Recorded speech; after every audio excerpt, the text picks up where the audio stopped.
তুই সত্যি বলছিস না মিথ্যা বলছিস এটা প্রমাণ করতে হবে, চল দেখি মর্তধামে যাই। তো প্রভু মর্তধামে যাবেন এমন বলে তো যাওয়া যায় না। আর নারদের ইচ্ছা, আমি সব সময় 24 ঘন্টা হরিনাম করি, মুহূর্তে স্বর্গ, মুহূর্তে মর্ত, মুহূর্তে পাতালে ভ্রমণ করতে পারি। আমার চাইতে ভক্ত আছে নাকি জগতের উপরে, এটা নয়ন ভরে দেখবো বলে তার বাসনা অন্তরে, তাই ক্যাসালটা বাধাই দিয়েছে। এখন আবার নারদ এই যুক্তি দিচ্ছে, দেখেন এইভাবে তো যাওয়া যায় না, তাই না মা? শিব ঠাকুর সাইজে গেলে, নারায়ণ সাইজে গেলে মানুষের চিনে পালাইব না, মর্তের মানুষের মতো সাইজে যাওয়া লাগবে। তাহলে কি বেশ ধরি? ভাই সাধুর বেশ ধরি। 3 জন সাধু সাইজে ধরার আঙ্গিনায় উপনীত হলো। মা মা কে? মা গো, আমরা 3 জন অতিথি, জানো মা আমরা কালকে একাদশী করেছি, আজ তার পারণ, এখনো পারণ হয়নি। ও মা, তুমি কি অতিথি সেবার আয়োজন করে দিতে পারো? ধরা মনে মনে ভাবছে, আহা কি সৌভাগ্য আমার। মানুষ সাধুগুরু বৈষ্ণব ডাইকেও পায় না, আর আমার ঘরে স্বইচ্ছায় এসেছে একাদশী পালন করবে, এমন সৌভাগ্য কয়জনের হয় গো মা? হ্যাঁ, মা ধরা বলছে আজ আমার পরম আনন্দের দিন, তবে বাবা যা হয় সাগর নামে দেব। বলে হ্যাঁ মা, তুমি যা দিয়েই দাও, আমাদের পালনটা করতে পারলেই হলো। ধরার ইচ্ছা, স্বামী তো ভিক্ষা করতে গেছে, নিশ্চয়ই কিছু নিয়ে আসবে, আনলে তাই দিয়ে একটু সেবার আয়োজন করে দেবে। শাক পাতা যাই একটু জোগাড় করেছে, আর অন্যের জন্য অপেক্ষা করতেছে। কিন্তু ভগবানের করুণা মা, কেউ এক মুষ্টি ভিক্ষা দেয় না, যেখানে গেছে যার বাড়ি গেছে দূর দূর করে তাড়িয়ে দিয়েছে। আর বৈষ্ণবের ধর্ম হচ্ছে 3.5 বারের উপর বৈষ্ণব ভিক্ষা করে না। যারা প্রকৃত বৈষ্ণব বাবা, 3.5 বারের উপরে তারা ভিক্ষা নেয় না বাবা। পাড়া বই, এই পাড়া থেকে ওই পাড়া, ওই পাড়া থেকে ওই পাড়া, ওই বাড়ি থেকে সেই বাড়ি, এরকম কিন্তু বৈষ্ণব ঘরে না। মাত্র 3.5 বাড়ি। 3.5 বাড়ি কারে কয়? যখন বৈষ্ণব ভিক্ষায় যায়, ঘর থেকে এক মুষ্টি তন্দুল নেবে, তা যদি না হয় 2টা তুলসী পত্র নেবে, তাও যদি না হয় অন্তত ভিটার মাটিটা একটু নিলেও নেবে ঝোলার ভিতরে নিয়ে হরিবল হরিবল করতে করতে ভিক্ষায় যায়। 1, 2, 3 বাড়ি যা দেবে তাই নেবে। 4র্থ বাড়িতে যখন যাবে, যা দেবে অর্ধেক নেবে, অর্ধেক ফেরত দেবে। এটাকে 3.5 বাড়ি বলে। কোনো ভাগ্যবান ভাগ্যবতী যদি ওই বৈষ্ণবের ভিক্ষা ফেরত পায়, তার সঙ্গে কিছু চাল দিয়ে রান্না করে 5টা ভাগে ভাগ করবেন। 1 ভাগ গুরুর নামে, 1 ভাগ গোবিন্দর নামে, 1 ভাগ হচ্ছে এই জীব জগতের কীট পতঙ্গের নামে, 1 ভাগ হচ্ছে বসুমতীর নামে। আর যেটুক থাকবে ওইটুক সবাই প্রসাদ পাবেন। আপনি কোটি কোটি টাকা খরচা করে যে বৈষ্ণব সবাই ফল না পাবেন, ওই বৈষ্ণবের ভিক্ষার চাল যদি একটু প্রসাদ পান মা, আপনার শত শত জনমের অপরাধ কেটে যাবে। সবাই যে সাধু গুরু বৈষ্ণব প্রেমানন্দ হরে হরি বল।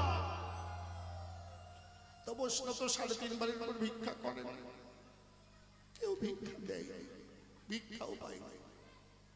ধরাইবার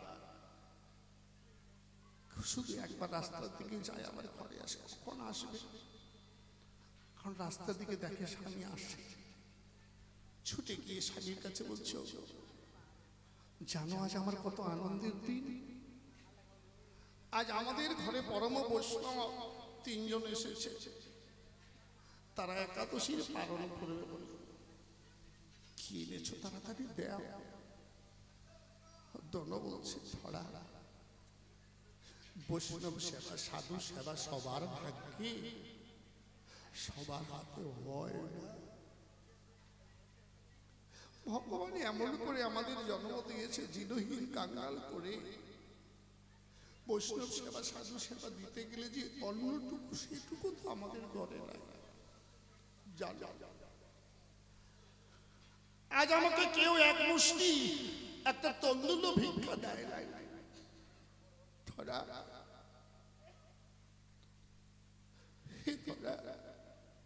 বৈষ্ণব সেবা আমাদের হবে না, এই বৈষ্ণব সেবা আমরা দিতে পারবো না।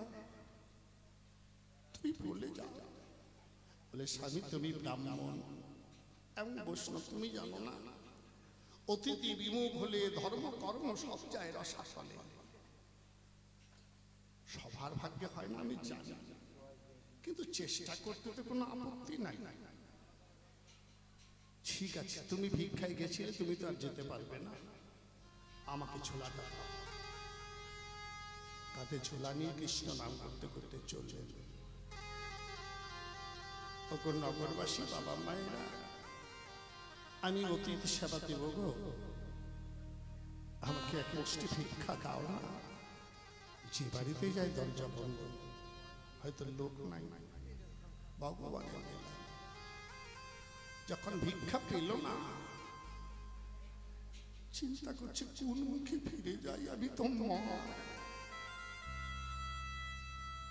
মায়ের কাছে মা বলে ডেকে সাধুরা একাদশীর পালন করবে বলে ঘরে বসে আছে। কেমন করে শুধু তো শাক তাদের মুখে তুলে দিতে পারি না, একটু অন্যের দরকার।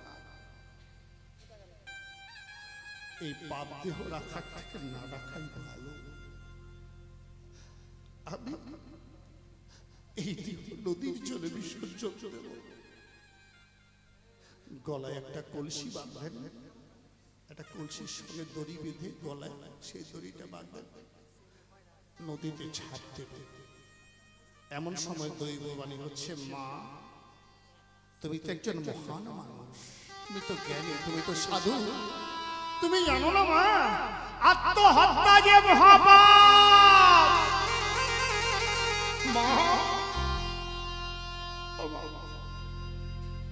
একটুতেই ভেঙে পড়ছো, কষ্ট না করলে কি ভগবান পাওয়া যায়? একটু এগিয়ে দেখো। সঙ্গে সঙ্গে তার চেতনা হলো, কলসিটা ফেলে দিয়ে কৃষ্ণ নাম করতে করতে আগাচ্ছে। দেখে একটা মুদি দোকানে সাজিয়ে বসে আছে। মুদি এই তো চাল ডাল তরি তরকারি সব আছে মুদির কাছে। অমুদি আমাকে একটু চাল ডাল তরি তরকারি দেবে গো, আমি বৈষ্ণব সেবা দেব। হ্যাঁ আমার দেবো না কেন, নাও নাও, তোমার যা লাগে নাও না। সব নিয়েছে, চাল ডাল তরি তরকারি তেল লবণ যা লাগে নিয়েছে। নেওয়ার পরে এখন চলে যাচ্ছে। মুদি বলছে, ও মা চলে যাচ্ছ যে বলো? করি দিলে না, করি দাও, ভুলে গেছো নাকি? করি ছাড়া কোনো কিছু নিতে নেই। বলছে বাবা করি, আমি তো দিন ভিখারি বাবা, আমার কাছে কোনো করি নেই, কোনো অর্থ নেই। বলে সে কথা বললে হবে না তো বাবু, তুমি আমার কাছে জিনিস নিয়েছো, তার মূল্য তো তোমাকে দিতেই হবে। বিনা মূল্যে আমি কাউকে কিছু দেই না। বলে বাবা আমার কাছে কিচ্ছু নেই, প্রয়োজনে সারা জনম আমি তোমার দাসীগিরি করব। প্রতিদিন তোমার বাড়িতে গিয়ে থাল বাসন বেজে দেব, রান্না করে দেব, বাড়ি ঘরে ঝাড়ঝাড়টা দিয়ে দেব। যতদিন তোমার মূল্য শোধ না হবে, আজ থেকে আমি তোমার দাসীগিরি করব। তুমি আমাকে একটু চাল ডাল দাও গো, হরিবল হরিবল। বলে না, আমার কোনো দাসীর প্রয়োজন নেই, মূল্য তোমাকে দিতেই হবে। বাবা কি মূল্য দেব, আমার কাছে কিছু নেই দেহটা ছাড়া। বেশ, এতই যখন তোমার বৈষ্ণব সেবা দেওয়ার ইচ্ছা মা, তাহলে দেহের তোমার দুটি স্থল, এই দুটি স্থলের মধ্যে একটা কেটে তোমাকে তুমি যদি বন্ধক রাখতে পারো, তাহলে যত খুশি চাল দাও তুমি নিতে পারো। কিছু না দিলে আমি কিছু দেই না বাবা। মুদি স্থল বন্ধক দিলে তুমি দেবে, কিন্তু জানো মুদি এই স্থল অর্থাৎ এই দেহটা, এটা তো আমার নয়। কার দেহ? বলে কেন? এই দেহটা আমার স্বামী, যেদিন আমার বাবা বিয়ে দিয়েছিল সেদিন স্বামীর হাতের উপরে হাত দিয়ে আমার দেহ মন জীবন যৌবন ইহকাল পরকাল সব আমি তাকে সমর্পণ করে দিয়েছি। দেওয়া বস্তু তো আমি আমার ইচ্ছা মতো দিতে পারি না। তবে বুদ্ধি এই স্তর কেটে বন্ধ করে রেখে যদি তুমি চালটাও দাও, একটু অপেক্ষা করো, আমি আমার স্বামীর কাছে অনুমতি নিয়ে আসি, তুমি এখান থেকে যেও না। বলে ঠিক আছে। পাগলিনীর মতো ছুটতে লাগলে স্বামী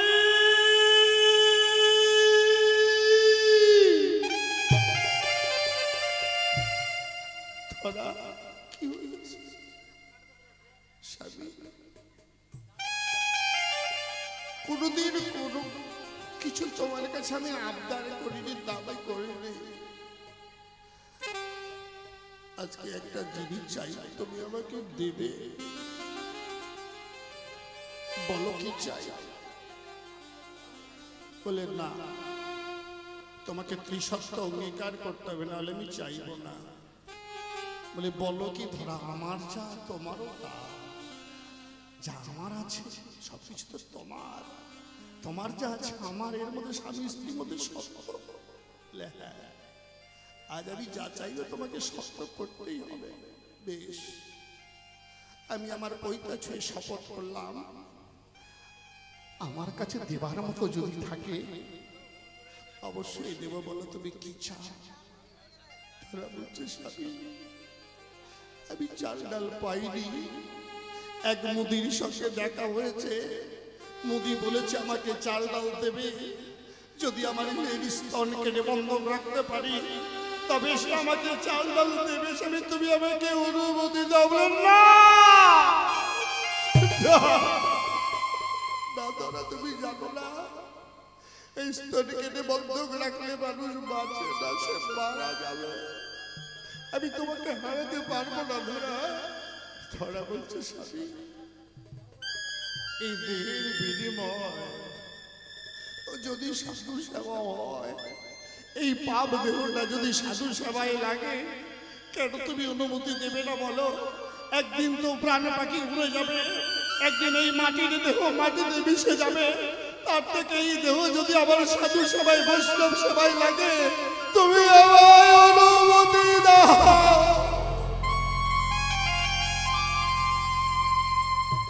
তাই স্বামীর কাছে বিদায় দিচ্ছে তারা। বিদায় দাও সব। বিদায় বেলা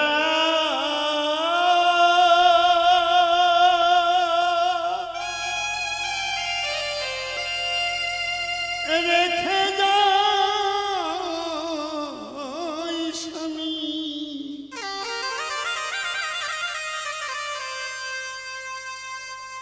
এই ব্যথা ভরা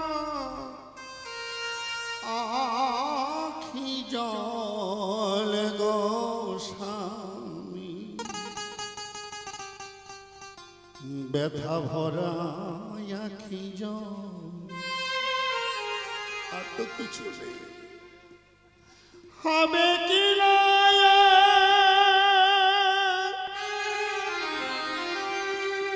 এ জীবন দেখা,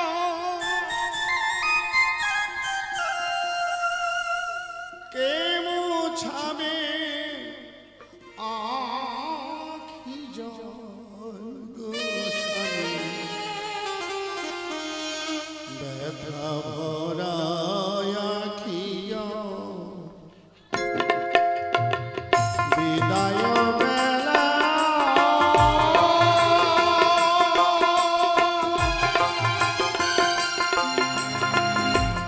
রেখে যাই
কাছে বিদায় ওগনিয়া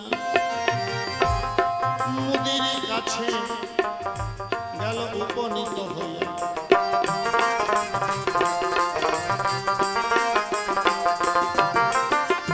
ধারালো ছুরি কাটিয়া নিজের স্থন কাটিল মুদির কাছে বন্ধক দিয়া চাল ডাল নিল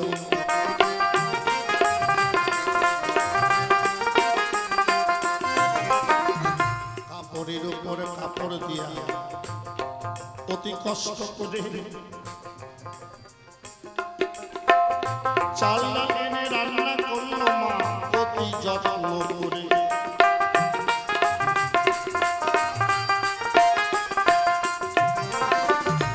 সেবা দিতে গিয়ে এক ফোঁটার ঘি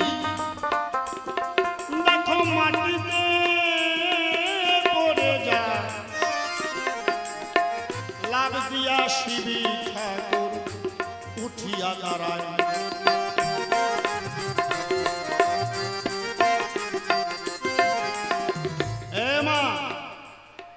তুমি জানো না অশৌচ অবস্থায় কোন সাধুগুরু বৈষ্ণব সেবা দেওয়া যায় না তোমার ধর্ম কর্ম জ্ঞান বুদ্ধি কি কিচ্ছু নেই তুমি এই অবস্থায় রান্না করে সেবা দিয়েছ মা আমনি চরণ দুখানা জড়িয়ে ধরে বলছে বাবা আমি অশৌচ নয় আমরা দিনহীন কাঙ্গাল বাবা আজ 3 দিন হলো আমরা ভিক্ষা পাই না কোন রকম তুলসী পত্র গঙ্গা জল গোবিন্দকে দিয়ে শুধু আমরা তাই খেয়ে সারা রাত সারা দিন কাটিয়ে দেয়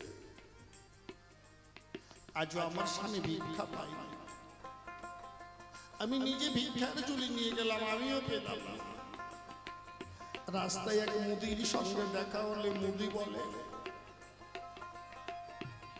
যদি স্তন কেটে বন্ধ করে রাখতে পারি চাল ডাল দেবে আমারে আমি ধনে কাটিয়া বন্ধ দিয়া চাল ডালের করলাম আয়োজন অনেক কষ্টে করেছি রন্ধন বিশ্বাস যদি না করো মা বলে ডাকো তো এই যে দেখো ভোলানাথ তো অল্পতে সন্তোষ তাই তার নাম আশুতোষ যেমন রাগী তেমন তিনি ভোলা সাদা সিধা মানুষ এই দৃশ্য দেখে নিজের দেহের বিনিময়ে যে সাধুগুরু বৈষ্ণব সেবার আয়োজন করতে পারে এ তো সামান্য ভক্ত নয় চরাচরে ভোলানাথ ভুলেই গেছে সে ভক্ত পরীক্ষা করতে এসেছে সঙ্গে সঙ্গে নিজ মূর্তি করিল ধারণ জয় জয় ভোলানাথ প্রেমানন্দ হরিবল জয় ভোলা করজনে প্রভুর কাছে করে আত্মনিবেদন এমন ভক্ত দয়াল জীবনে কবু আমি দেখি না নিজের জীবনের বিনিময়ে যে বৈষ্ণব সেবার আয়োজন করে কেন গোপন প্রভু সমুক্তি কর ধারণ অমনি নারায়ণ শঙ্খ চক্র গদাপদ্মধারী নিজের মুক্তি ধারণ করি নিজ আঙ্গিনায় ভোলানাথকে আর শ্রীহরিকে নারদ মুনিকে পেয়ে মা দুঃখ যন্ত্রণা ব্যথা বেদনা সব ভুলে গেল স্বামী স্ত্রী দুইজন চরণে পড়ে খালি গোড়াগড়ি যায় হে দয়া এত তোমার করুণা এত তোমার কৃপার দায়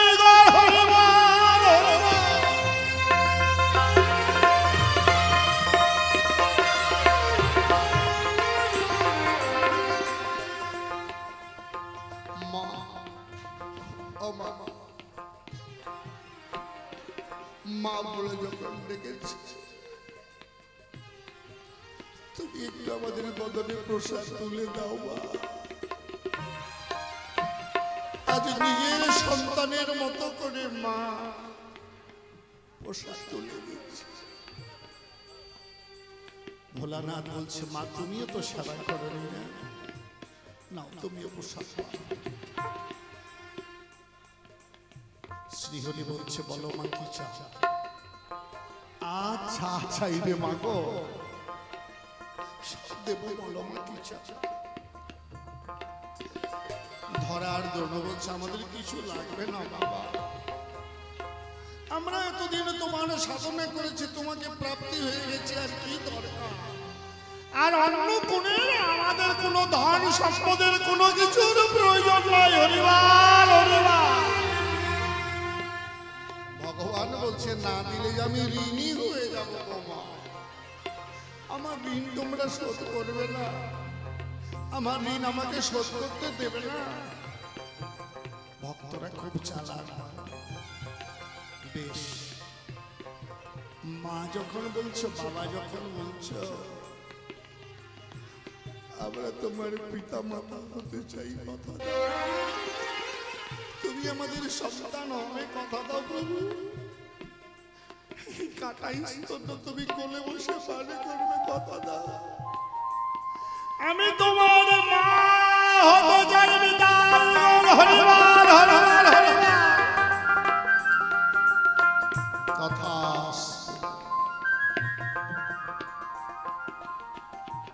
সেই কারণে মা যশোদা আমায় কোলে পেল, এই তো মাতা তোমার জিজ্ঞাসা যে ছিল।